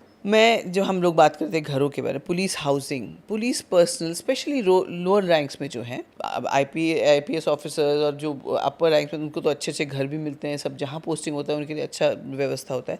लेकिन जो पुलिस स्टेशन में काम करते हैं, जो कांस्टेबल्स हैं और उससे थोड़े में भी लोअर में भी, उनके पास में घर नहीं होता है। दे स्टे कि कहीं दूर जाके उनका घर है, कोई आयरोली में रह रहा है, अगर मुंबई में काम कर रहा है आयरोली में रह रहा है वहाँ, क्योंकि यहाँ पे पुलिस फोर्स उनके लिए घर, जैसे आपकी पोस्टिंग कहीं हुई है तो आप वहाँ पे घर दीजिए। कई लोग तो ऐसे हैं जिस स्लम से या जिस झोपड़पट्टी से लोगों को अरेस्ट करके लाते हैं, वो झोपड़पट्टी से में उनको वापस जाना होता है शाम को, उनके बच्चे वहाँ रह रहे हैं, उनकी फैमिली रह रही। तो ये क्यों, मतलब हम लोग बिल्डर्स को ज़मीन देते रहते हैं, ये क्या, इसका क्या सोल्यूशन और कैसे हो सकता है? नहीं पुनिका जी, इसमें सबसे महत्वपूर्ण 3 प्रश्न हैं। क्योंकि आज मुंबई पुलिस की स्ट्रेंथ 50,000 तक चली गई है। उतने क्वार्टर नहीं है। मैंने और पहले कांस्टेबल का घर 170 स्क्वायर फीट का रहता था। बताइए, मतलब इतना सा? सिर्फ हॉल और किचन। उसके बच्चे बड़े हो गए तो उसका लाइफ ही, मैरिड लाइफ ही खत्म हो जाता था। अब बच्चों को भी एक हाँ, स्पेस प्राइवेसी चाहिए, नहीं रहती हर इंसान को स्पेस लेकिन मैं क्रेडिट आर पाटिल साहब और विलासराव देशमुख साहब को देता हूँ, और विर्क साहब उस समय डीजी हाउसिंग थे। यस। तो मैंने विर्क साहब को बोला, सर ये आप थोड़ा साइज बढ़ाओ, और 2 बेडरूम हॉल किचन का घर कांस्टेबल के लिए चालू किया।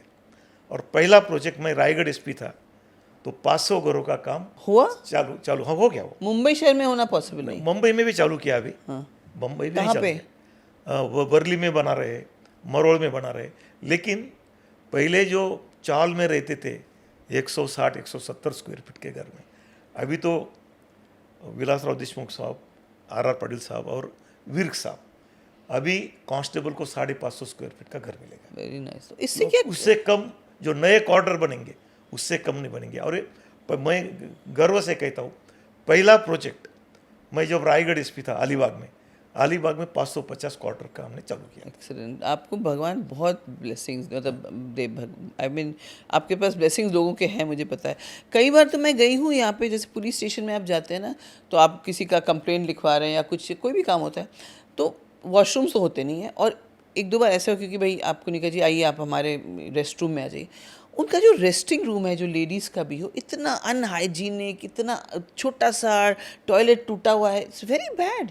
ये उनके मनोबल के लिए कितना ख़राब है। और फिर आप बोलते हैं करप्शन नहीं होना चाहिए। अगर आप एक इंसान को हीनता की भावना में जीने की बोलेंगे और बोलेंगे अपनी ड्यूटी भी करो, बच्चों को भी देखो और अपना ड्यूटी भी ऑनेस्टली करो, तो पॉसिबल नहीं है। पहला काम जो पॉलिटिकल लीडरशिप का है, क्योंकि गवर्नमेंट का विजिबल आर्म रास्ते के ऊपर police constable, first responder police constable. आज जो बॉम्बे की लॉ एंड ऑर्डर है, ये हेड कांस्टेबल आज रात को 2 बजे महिला लोकल रेलवे स्टेशन लोकल से आती है और घर पहुंचती है, तो रात के 2 बजे कांस्टेबल्स और हेड कांस्टेबल ही रहते। Yes. आईपीएस आईपीएस ऑफिसर तो नहीं रहते ग्राउंड पे। ये शहर की जो सिक्योरिटी है, हाँ। ये सिर्फ हेड कांस्टेबल, एएसआई कांस्टेबल और पीएसआई के बलबूते पे। तो शासन का पहला काम है पुलिस कांस्टेबल का सेल्फ रिस्पेक्ट, डिग्निटी बढ़ाने का लेकिन they don't और उसको care. फैसिलिटी देने का। आईपीएस लीडरशिप से भी जो फुट सोल्जर है, ग्राउंड सोल्जर वो है, important है। रोड सोल्जर है, उसको स्ट्रेंथन करना चाहिए। लेकिन वो होता नहीं सर, बड़ा। और उसमें आज कुनिका जी, आज जो मेलबर्न का नहीं तो सिडनी का कमिश्नर रहता है, वो कांस्टेबल करके ज्वाइन होता है। लंदन का जो कमिश्नर होता है वो कांस्टेबल करके ज्वाइन होता है। तो पुलिस को मालूम है मैं अच्छा काम नीचे से करेगा आए तो उनको पता है मैं एक दिन कमिश्नर बनूंगा। और हमारे भारत के पुलिस को क्या, मैं कितना भी काम करूंगा मैं तो इधर ले मैं ले जमादार बनूंगा। हाँ। मोटिवेशन नहीं है। तो मोटिवेट करने के लिए मैं तो ये भी सजेशन दिया था कि तुम पीएसआई तो कांस्टेबल जो 5 साल के कांस्टेबल है उसमें से सब पीएसआई रिक्रूट करो, क्योंकि उसको प्रमोशन का एवेन्यूज ओपन हो जाए। हाँ। हाँ, और 15 साल में और तुम एग्जाम लो, उसमें से डीवाईएसपी सिलेक्ट करो। वाह, वेरी नाइस। लेकिन वो नहीं अमल हुआ। नहीं हो पाया। हो पाया नहीं सर, पॉलिटिकल विल नहीं, इसलिए नहीं हो पाया। अच्छा, आपके जो लास्ट जो ईयर्स थे सर्विस के, उसमें ऐसी क्या मोमेंट थी जिसने आपको पर्सनली इम्पैक्ट किया? कुनिका जी, या बहुत सारे मोमेंट्स होंगे, आप मुझे हाँ, कुछ। सबसे मैं इम्प्रेसिव मोमेंट बताता हूँ मैं आपको। मैं आईजी नासिक रेंज का चार्ज लिया, और नासिक रेंज में नगर, नासिक, धुले, जलगांव, नंदुरबार 5 डिस्ट्रिक्ट आते हैं। मतलब north Maharashtra. North Maharashtra is fruit basket of the country. कि काफ़ी ग्रेप कल्टीवेशन ज़्यादा है, ओनियन कल्टीवेशन, बनाना, पोमोग्रेनेट, सब किसान Fruit काफ़ी हार्ड वर्क करते हैं। मैं चार्ज लिया तो एक बूढ़ा आदमी और उसकी बीवी आए और रोने लगे मेरे पास। मैं एक काम करता हूँ कुनिका जी, 35 साल में मैंने विजिटिंग आवर्स का बोर्ड मैं पहले निकाल के फेंक देता हो क्या बात है। फेंक देता हूँ मैं। किसी आदमी को 10 बजे इमरजेंसी है तो तुम्हारे लिए तुम्हारे विजिटिंग आवर 4 से 5 एक सैल्यूट यू घंटे में सर, देते। Salute you. तो वो 4 बजे तक राह देखेगा। समझो एक कोई दूर से डिस्ट्रिक्ट प्लेस में 200 किलोमीटर से लोग आते, वो 6-5 को आ गया, तुम उसको डिनाई करेंगे? पहला मैं काम किया कि मैं 35 साल में मैंने 2 काम किया। मेरे चेयर के पीछे 4x3 का छत्रपति शिवाजी महाराज का फोटो लगाया, और मैं भारतवर्ष का अकेला IAS IPS हूँ जिसने 35 साल छत्रपति शिवाजी महाराज का फोटो चेयर के पीछे लगा के काम किया। वाह, no politician, no this thing. दूसरा, मैं विजिटिंग आवर्स, मैं 10 बजे ऑफिस में गया, बाहर कोई आ गया तो मैं उसको बुला लेता तो हूँ। आप बता रहे थे ये कपल आया था। हाँ। जरूर। तो उसकी अंगूर की खेती थी, और वो जो व्यापारी जो था गुड़गांव का, उसने उसके 10 लाख के अंगूर लेके गया और चेक दे दिया, बाउंस हो गया। चेक बाउंस हो गया। मैं 20 में गया, वो 2017 की बात थी, और वो औरत रोने लगी, बोले मेरी लड़की की भी शादी नहीं हो रही है, 10 लाख हमारे डूब गए। तो मैंने बोला तुम पुलिस स्टेशन गए थे क्या? वो बोले कि मराठी में बोले, साहेब आम्ही 4-5 वेळा पुलिस स्टेशनला गेलो। फिर बोला पुलिस ने क्या किया? बोले वो बोलता कि ये चेक बाउंस की केस है, तुम कोर्ट में चले जाओ। 138 लगा। 138 का, ये हमारा काम नहीं है। पुलिस वाले बोलते कि तुम कोर्ट में चले जाओ और कोर्ट में केस डालो। तो मैं बोला कि तुमने फिर कोई वकील के पास गए थे क्या तुम? बोले गए थे। क्या बोला वकील? वो बोला कि वहाँ तुमको 4% स्टैम्प ड्यूटी भरनी पड़ेगी और मुझे 40,000 देना पड़ेगा। फिर वो ये लोग बोले कि फिर हमारा पैसा मिलेगा क्या? बेचारे तो इसके ऊपर जीते ये लोग, आशा के ऊपर। तो एडवोकेट ने बोला कि हम कैसे गारंटी देंगे? तो बोले फिर हमारे पास 40,000 नहीं देने का था। तो मैं घर आया। मैं भी किसान का जीवन बहुत नज़दीक से देखा हूँ। रात को लाइट आती है तो 12 बजे बहुत कठिन होता है। इलेक्ट्रिक मोटर ऑन करने के लिए जाते हैं। तो मैं उस दिन सोया नहीं। तो मैं दूसरे दिन मैंने सर्कुलर निकाला कि जो व्यापारी के अकाउंट में पैसा नहीं है और वो किसान को चेक देता है और चेक बाउंस होता है, पहले चीटिंग का केस दाखिल करो और उसको अरेस्ट करो। क्रिमिनल केस, एकदम क्रिमिनल केस, और अरेस्ट करो।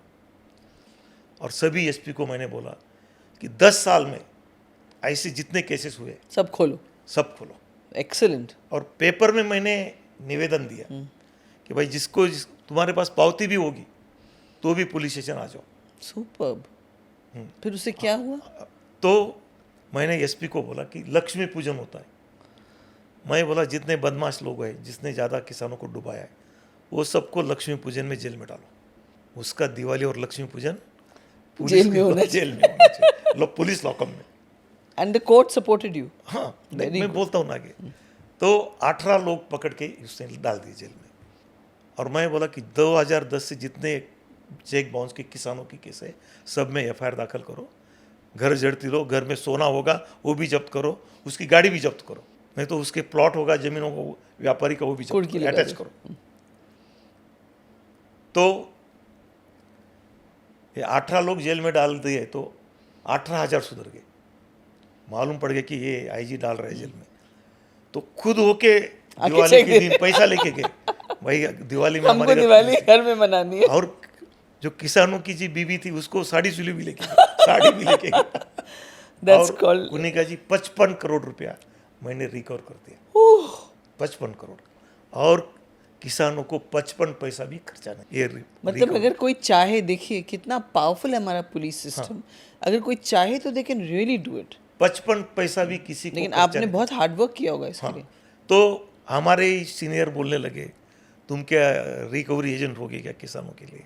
ये कानून कैसा है, तुम FIR दाखिल करे तो कैसा? मैं बोला कि 420 चीज़ें कंपाउंडेबल केस, उसने कोर्ट में लिख देना चाहिए मैंने पैसा दे दिया, केस पीछे ले लो। बोले ये तो तुम एक्सटॉर्शन कर रहे व्यापारी से।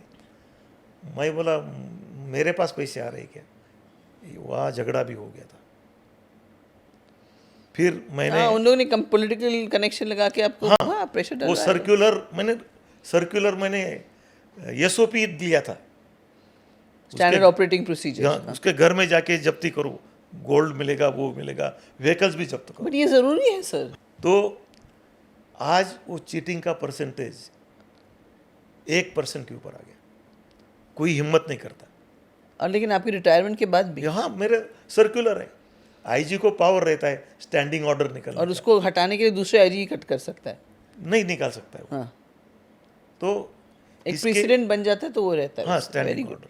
तो मैंने दूसरा काम क्या किया, मैंने एक एक्ट बना के दिया, prevention of farmers cheating act. Oh, क्योंकि फार्मर को कोई झूठा तो वो पास हुआ वो एक्ट? नहीं पास हुआ। हाँ, तो उसको पुश करिए सर। हाँ अभी तो नहीं, आप रिटायर फार्मर हो गए को कैसे चीटिंग होते, उसको लो ग्रेड का सीड्स देते, हाँ, लो ग्रेड का लेकिन इंसेक्टिसाइड। सीट तो गवर्नमेंट के हाथ में होता है। नहीं, वो भी वहाँ भी करप्शन बहुत चलता है।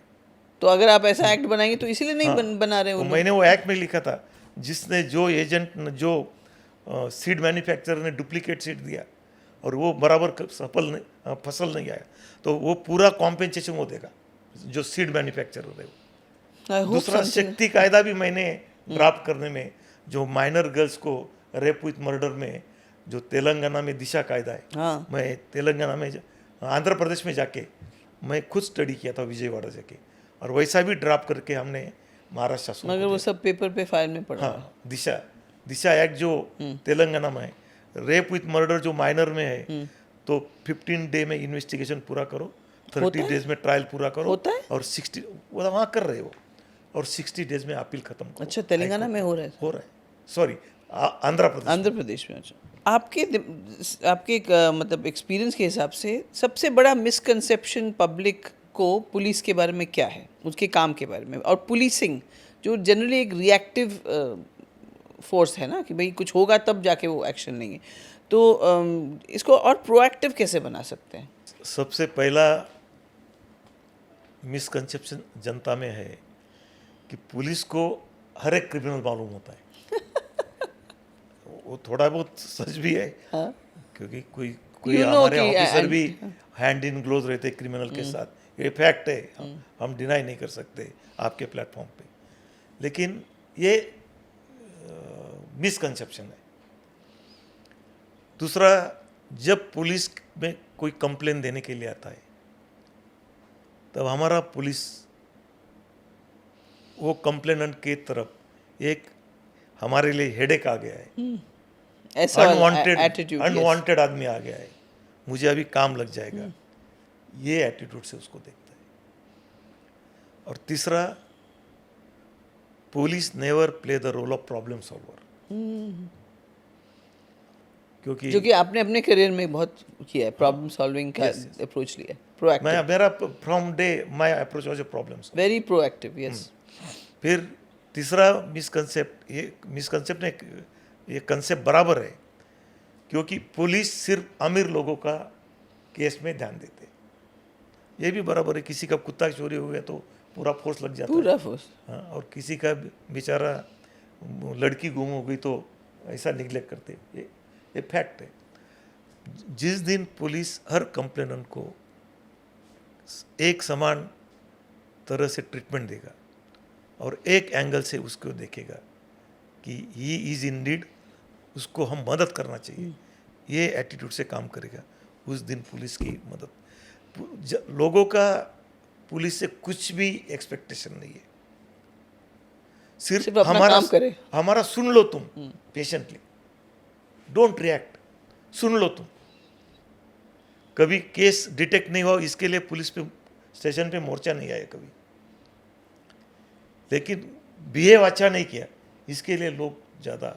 तो पुलिस ने पहली बात एक बिहेवियर इंप्रूव करना चाहिए। लेकिन एक एक्सक्यूज़ नहीं है, उनके कंडीशंस, वर्किंग कंडीशंस वगैरह ऐसे होते हैं ना, वो भी ऐसे मानसिक तनाव में रहते हैं, और आजकल तो पुलिस फोर्स में इतना मेंटल डिप्रेशन दिखाई दे रहा है।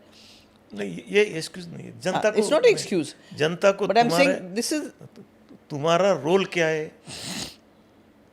You have to register a case, investigate the case और डिटेक्ट द केस, ये आम आदमी का तुम्हारे बारे में एक्सपेक्टेशन है। हाँ, जैसे हम लोग एक्सपेक्ट करते हैं कि फौज में जो इंसान हो उसको फिट रहना है, ऑलवेज बैटल रेडी रहना है, उस तरह से पुलिस वालों का काम है कि भैया उनको ये they have to police. Correct. नहीं, लोगों का यही कि बिहेवियर हमारा लोगों के साथ अच्छा नहीं है, यही कंप्लेन है लोगों की। अभी मेरा अगला सवाल ये है आपसे कि जो आजकल टेक्नोलॉजी आ गया है, आपने तो शायद साइबर लॉ में साइबर मैंने ये डिप्लोमा किया है, तो उस ये जो आजकल जो डीप फेक्स हैं, आर्टिफिशियल इंटेलिजेंस है, आपको लगता है कि हमारा पुलिस जो है, हमारे देश का पुलिस, नॉट ओनली महाराष्ट्र, देश का police is ready for this?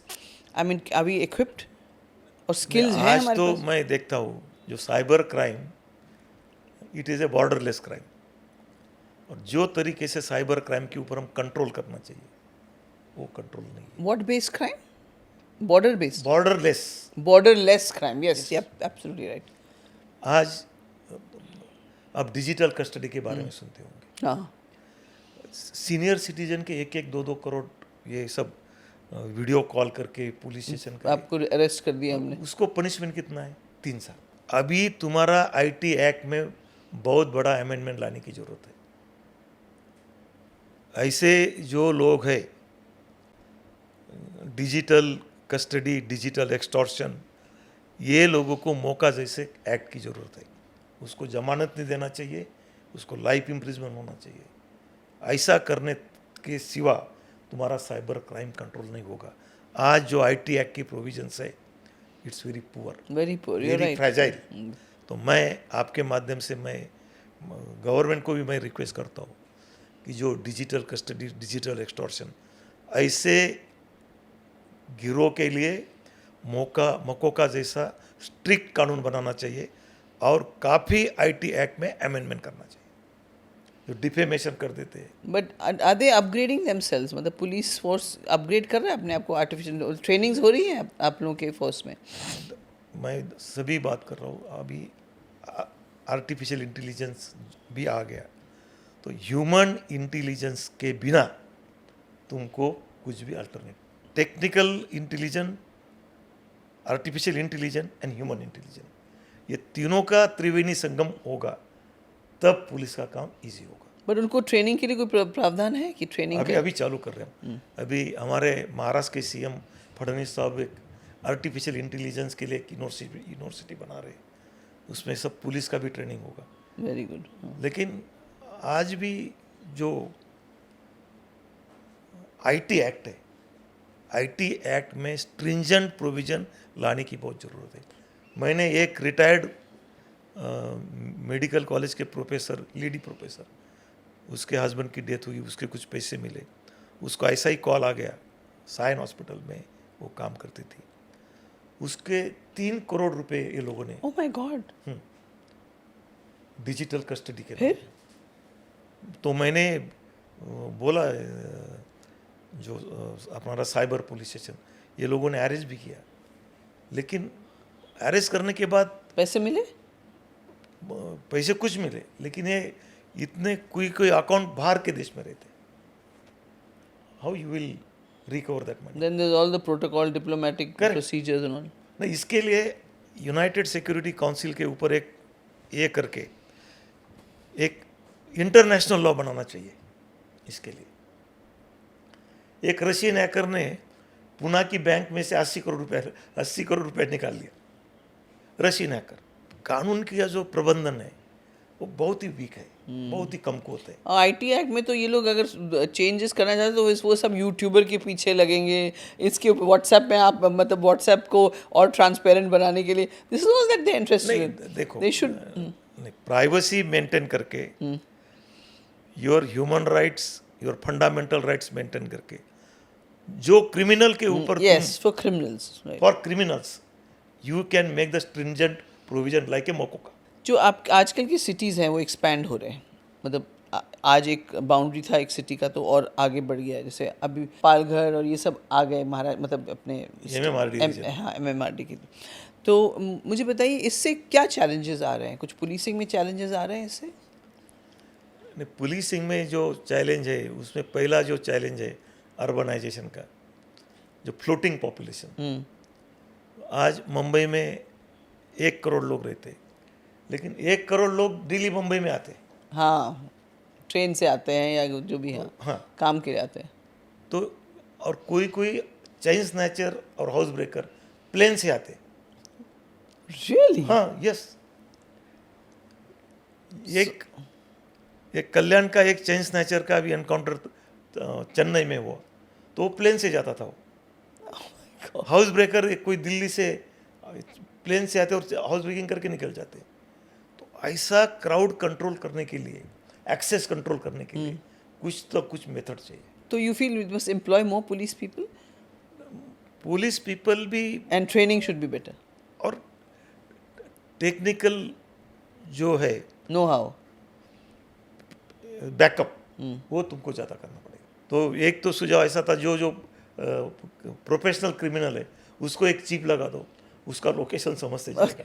ऐसा कैसे? प्रोविजन है लेकिन उसको कुछ पहले कंट्री में, पकड़ना पड़ेगा। कुछ कंट्री में है, हाँ ऐसा कुछ कंट्री में करते हाँ हाँ, they were chips, yes, electronic chips. Yes, electronic. तो इंडिया में लेकिन राइट ऑफ फ्रीडम डिस्टर्ब होता है।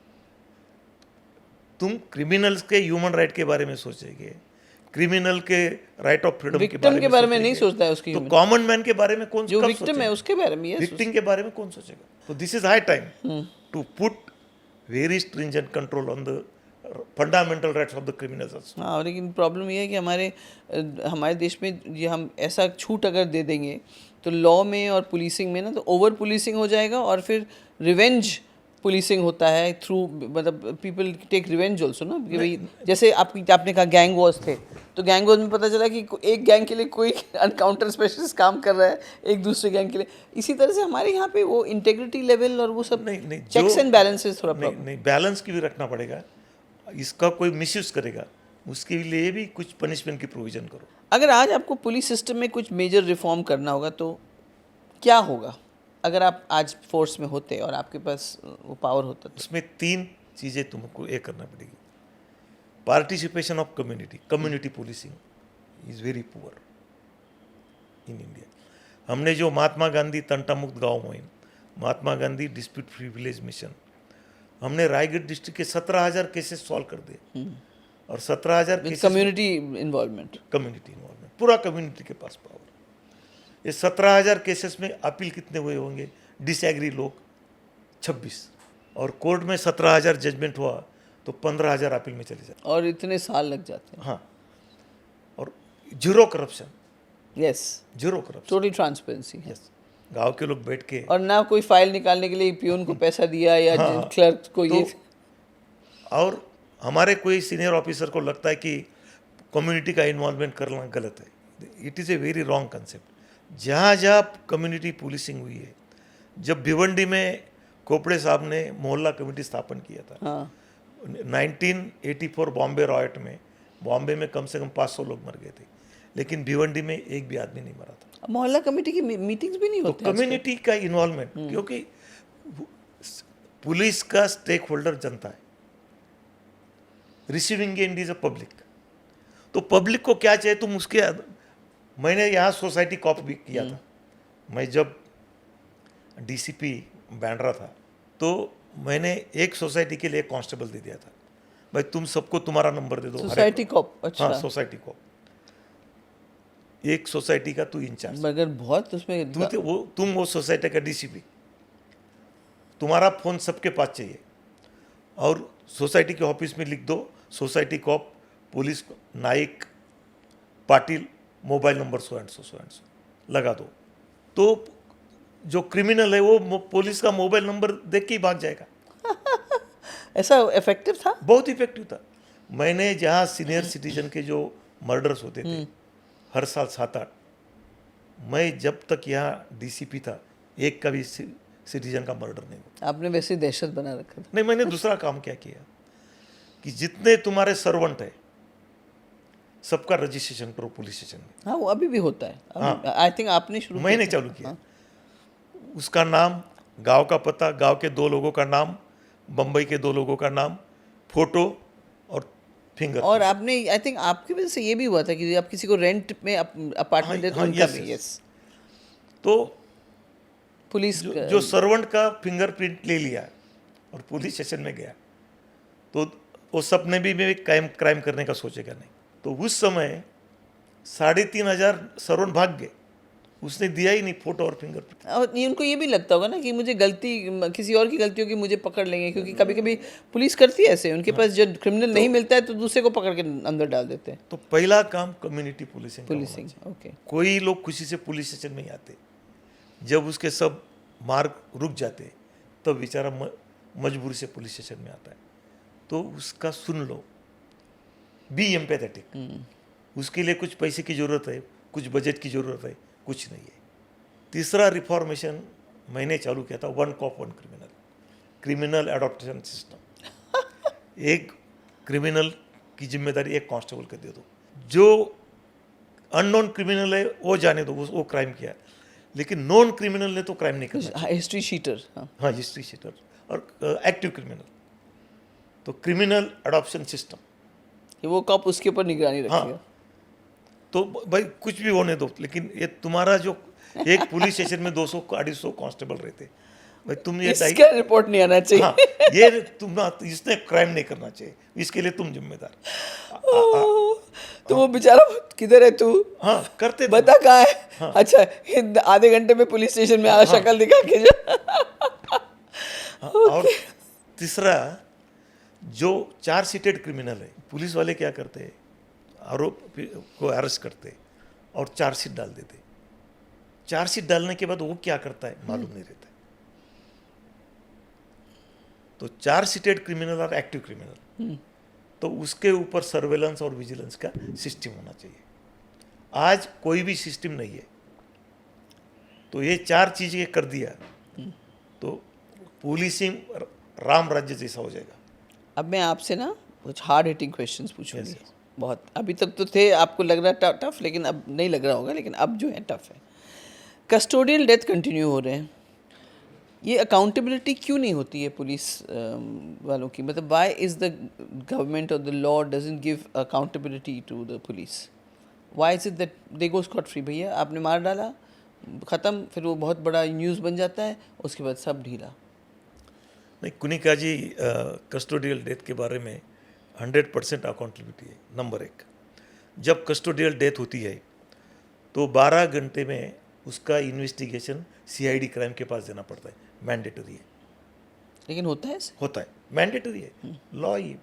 विदिन ए 12 आवर्स वो जो कस्टोडियल डेथ का इन्वेस्टिगेशन सीआईडी क्राइम के पास देना पड़ता लेकिन पुलिस डरती नहीं, क्योंकि बार बार होता रहता है, इसका मतलब they not scared of it. है।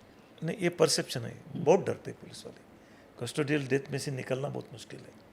दूसरा, उसका मैजिस्ट्रियल इंक्वायरी होता है। तीसरा, उसका पोस्टमार्टम 3 डॉक्टर का पैनल करते हैं, उसका पोस्टमार्टम का पूरा वीडियो रिकॉर्डिंग होता है। डेथ इन पुलिस कस्टडी का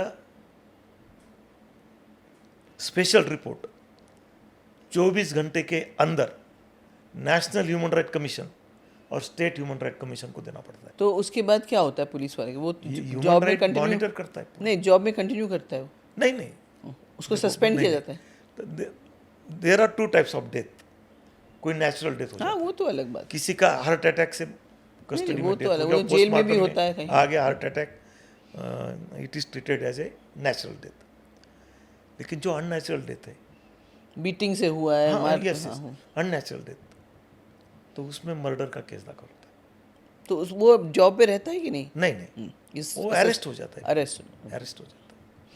सो और यू आर बहुत सेइंग, अकाउंटेबिलिटी बहुत है उसमें। मतलब you are saying accountability is in place, लेकिन how many people get are really scared of it? उसमें everybody scare of the custody. Politician don't interfere? Police station का रोल ही खत्म हो जाता है, क्योंकि जो इंक्वेस्ट पंचनामा बनाते हैं उसका, इंक्वेस्ट, हाँ, वो एग्जीक्यूटिव मैजिस्ट्रेट तहसीलदार बनाता है, नहीं तो एसडीएम बनाता है। क्योंकि पुलिस का रोल ही खत्म हो जाता है। जो आंख के ऊपर कुछ इंजुरीज है क्या, ये वगैरह, पुलिस उसका इंक्वेस्ट रिपोर्ट, इंक्वेस्ट पंचनामा। और जब भी आई मीन मैं लॉयर भी हूँ, मारा पे भी हम लोग कोर्ट में किसी क्रिमिनल के लिए खड़े होते हैं, सबसे पहले जज पूछता है मारा पीटा तो नहीं ना तुमको? Ill treatment. पुलिस कस्टडी में चला। और उसके लिए अलग सेक्शन है। जब कस्टोडियल टॉर्चर वगैरह होगा, उसके लिए पहले जो आईपीसी था 331, 332, 333 सेक्शंस थे, और बहुत पनिशमेंट ज़्यादा है उसमें। कस्टोडियल टॉर्चर के लिए अलग प्रोविजन है भारतीय न्याय संहिता में, अलग सेक्शंस है। अलग टाइप का प्रोसीजर है उसका। लखीमपुर, क्या आपको इंसिडेंट पता है लखीमपुर में जो वो लखीमपुर खेरी में जो इंसिडेंट हुआ था हाँ, यूपी में? बराबर। तो वो पॉलिटिकल, क्योंकि वो कास्टिज्म और उसके वो था ना, तो उसको पॉलिटिकल प्रेशर की वजह से पुलिस का इंटरफेरेंस, मतलब पॉलिटिकल इंटरफेरेंस की वजह से पुलिस ने एक तरह का बिहेवियर दिखाया। तो ये इसको कैसे हम लोग रोक सकते हैं? एज उसमें एक तो पुलिस रिफॉर्म में अगर हम हमारा आपने कहा ना पुलिस ट्रांसफ़र के लिए एक अलग एक एवेन्यू, एक ब्रांच बने जिसमें सिर्फ police is answerable to the police people, not to the politician. इसके अलावा क्या मतलब what do you think we can do it? Because I feel बड़ा सॉरी स्टेट ऑफ अफेयर्स है, क्योंकि पॉलिटिकल प्रेशर, उस एरिया का क्या जियोग्राफिकल या सोशियो इकोनॉमिक स्ट्रक्चर है, या तो क्या आपको क्या लगता है what should we do for that? नहीं कुनिका जी, हमारे पॉलिटिकल एक्टिविज्म इतना बढ़ गया है हिंदुस्तान भारतवर्ष में, कोई भी चीज़ हो उसको पॉलिटिकल एंगल देते, कम्युनल एंगल देते, रिलीजियस एंगल देते। हाँ, 2014 के बाद तो ज़्यादा हो गया। हाँ, ये बंद होना चाहिए रिलीजियस एंगल देने का, क्योंकि काफ़ी लोग डाइवर्शन ऑफ अटेंशन के लिए मेन बेसिक प्रॉब्लम को डाइवर्ट कर देने दे डाइग्रेस द इश्यूज ताकि उसके ऊपर बात नहीं हो दूसरी। करेक्ट। तो इसमें पॉलिटिकल विल काफ़ी अच्छी होनी चाहिए और ये ब्लेम गेम बंद होना चाहिए, और रिलीजियस के ऊपर, कास्ट के ऊपर, कम्युनल के ऊपर जो ये चल रहा है प्रोपोगंडा, वो भी बंद होना चाहिए। तो भाई ये हमारे देश के लिए अच्छा नहीं है, कम्युनिटी डिवाइड उसके लिए strict political provision, legal provision करना चाहिए। है सर। नहीं है इतना Hatred ज़्यादा speech, नहीं। communal 153A वगैरह 295 पहले थे, but it is not a restriction. Sir ये अपना हाथरस का आपको याद है जिसमें बॉडी, विक्टिम की बॉडी को बर्न कर दिया था? तो ये बहुत बड़ा बाउंड्री क्रॉस किया है पुलिस ने, क्योंकि ये एथिकली रॉन्ग था। आपने माँ बाप को बॉडी नहीं देख, बच्ची को देखने नहीं दिया, आपने जला दिया। तो ये जो लाइन, ये जब लोग लाइन क्रॉस करते हैं, इनको पहली बात तो रेप्रिमांड क्या मिलता है, कुछ मिला है कि नहीं मिला, I don't know. Secondly, how do they stay with their conscience? Because वो भी तो हिंदू थे ना जिन्होंने जलाया उस बच्ची को, तो एक फ्यूनरल प्रॉपर नहीं दिया। तो आपको क्या लगता है कि एक्चुअली पेपर रीडिंग से और मीडिया से नॉलेज से ग्रास रूट लेवल की रियलिटी मालूम नहीं पड़ती, उधर एक्चुअली क्या हुआ है मुझे मालूम नहीं, तो इसके लिए उसके ऊपर कमेंट करना ठीक नहीं है। क्योंकि आजकल मीडिया भी जो रिपोर्टिंग करता है वो भी कभी कभी एग्रीवेटेड रहता है, कभी कभी बायस रहता है। इसके लिए मीडिया के ऊपर मैं बात करूँगा वो तो ठीक नहीं रहेगा। नहीं, but the fact is sir कि हुआ था ना ऐसा, ये तो हुआ था। जो भी मीडिया ने वहाँ देखा वो रिपोर्ट तो किया उन्होंने कि ये जला दिया बच्ची को देखा नहीं माँ बाप ने, and so there all the traces of the proofs and all finished. और सर रेप सर्वाइवर्स जो होते हैं, रेप विक्टिम्स जो होते हैं, survivors when they go to the police station उनका कंप्लेंट लिखवाने के लिए, तो इतना टाइम लेते हैं कंप्लेंट लिखवाने के लिए, मतलब कंप्लेंट लिखने के लिए, फिर उसको वो रिपीट करते। तो there is a provision that you are in the law जहाँ पे एक female has to take the statement of the person in the place of where they live, ताकि वो उनको, स्पेशली पॉक्सो में तो है ऐसा। लेकिन अगर एक एडल्ट औरत जाए और अपना रेप का कंप्लेंट लिखवाए, तो पुलिस वाले कभी इधर जा रहे हैं, कोई पेपर ढूंढ रहा है, कोई अच्छा उसको बुलाने ने ये केस उसको दे दो, फिर साहब के पास जाएंगे, फिर साहब 1 घंटा बिठाएंगे, फिर साहब बोलेंगे अच्छा नहीं साहब ने ऐसा बोला। Why do they do that? Mean एक तो इंसान ऑलरेडी इतना ट्रॉमेटाइज है।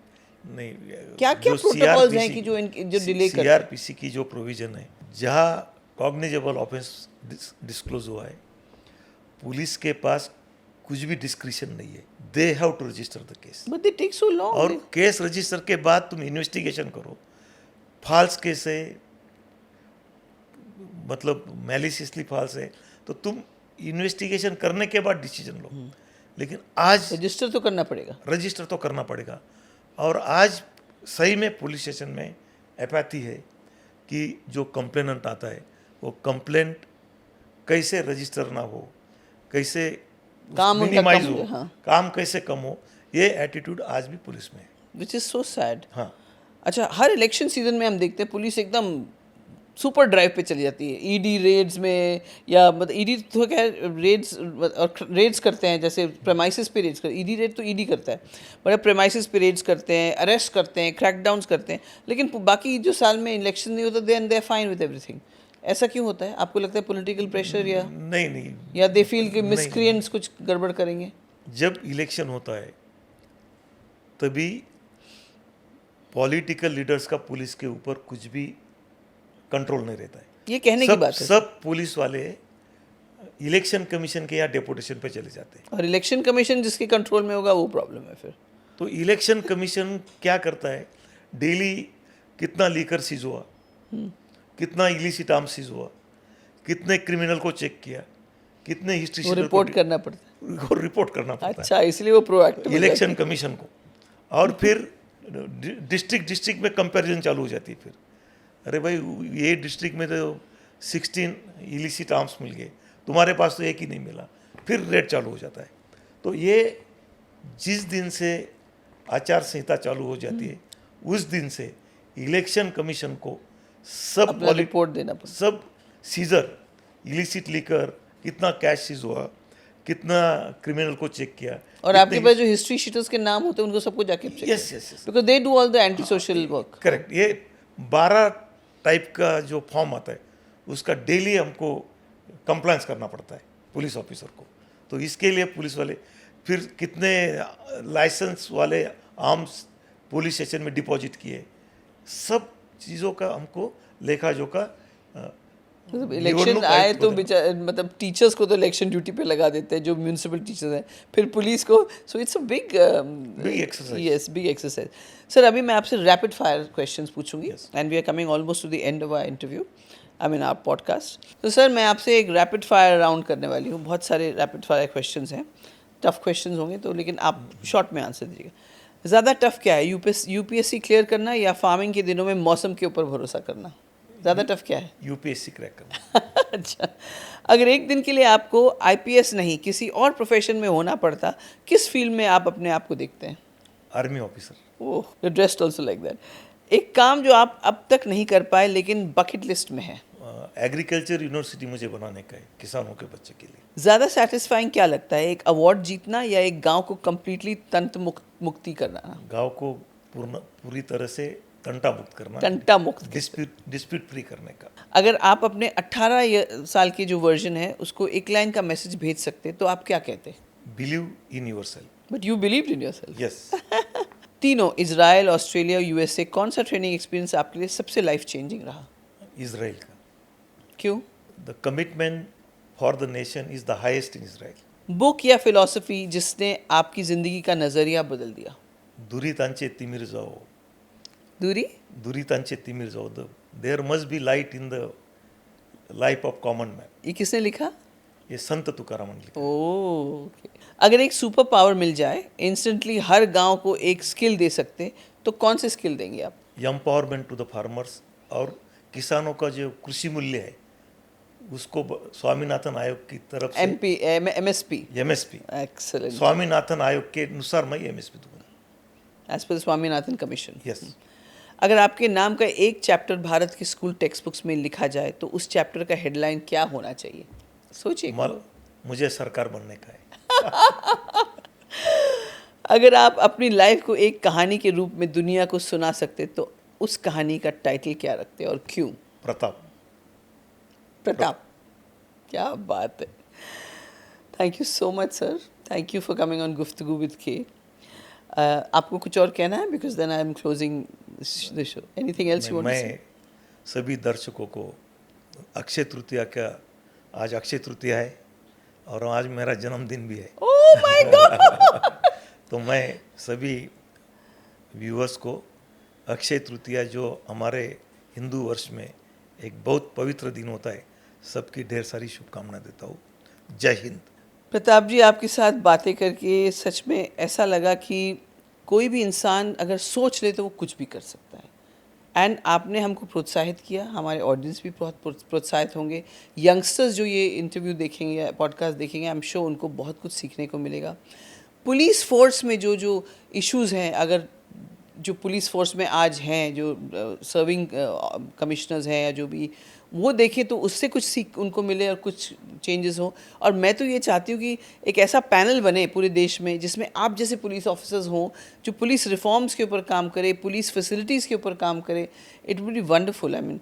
एंड देवेंद्र फडणवीस साहब को जो हमारा एक मैसेज है, वो 10,000 घर बनाने के लिए जो प्लान पास करना है, प्लान मंजूर हो गया। प्लान पास हो गया। अब आपको जो उसमें रकम देना होगा, राइट? नहीं, अभी कंट्रीब्यूशन करना पड़ेगा सबको। कांस्टेबल्स को, कंस्ट्रक्शन करने का सिर्फ। तो द कंस्ट्रक्शन अप्रूवल जो हाँ, है वो construction। हो जाए। Okay, thank you so much. हमारी तरफ से आपको बहुत बहुत शुभकामनाएं। Thank you for being here and thank you for coming to our podcast Guftagu with K. धन्यवाद Kunika ji. Thank you and happy birthday sir. Yes, thank you.